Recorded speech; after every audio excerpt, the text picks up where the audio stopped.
Bangla live 24/7-এ আপনাদের সকলকে স্বাগত জানাই। দল থাকলেই রোজগার, তৃণমূলের লাভলি বচনে কটাক্ষের স্রোত বইয়ে দিচ্ছেন বিরোধীরা। এবার দলের বুথ কমিটির কর্মী সভায় সোনারপুর দক্ষিণের তৃণমূল বিধায়ক লাভলি মৈত্রের মন্তব্য ঘিরে তুমুল জলঘোলা শুরু।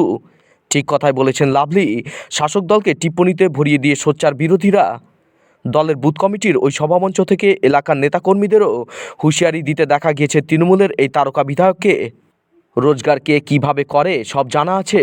দল থাকলে রোজগার থাকবে, দল থাকলে সব থাকবে। দলে কি চলে না চলে সব খবর আমার কাছে আছে। কে কোথা থেকে রোজগার করেন সব জানি। লোকসভা নির্বাচনের আগে এটি একটি বুথ কমিটির সভার চেহারা হতে পারে না।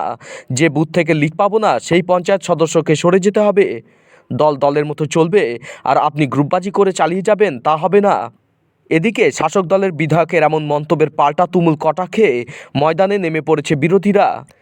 বাম নেতা তথা সাংসদ বিকাশ ভট্টাচার্য সংবাদ মাধ্যমে বলেন, লাভলি মৈত্র ওদের দলের কর্মসূচির পক্ষেই কথা বলেছেন। ওদের দলের আধিকারিকেরা তোলাবাজি করে ভয় দেখিয়ে ভোট আদায় করে। কর্মীদের বলছেন গুন্ডামিটা এখন থেকেই শুরু করে দাও। সাধারণভাবে ওদের দলের নেতারা যা বলেন তাই বলেছেন লাভলি, এতে বিস্মিত হওয়ার কিছুই নেই। রাজ্য বিজেপির মুখপাত্র শ্রমিক ভট্টাচার্য সংবাদ মাধ্যমে বলেন, তৃণমূল করলেই 75-25-এ শেয়ার মেলে। রোজগার করার জন্যই রাজনীতি। তৃণমূলের এই সহজ সত্যি তুলে ধরার জন্য বিধায়ককে ধন্যবাদ জানাই।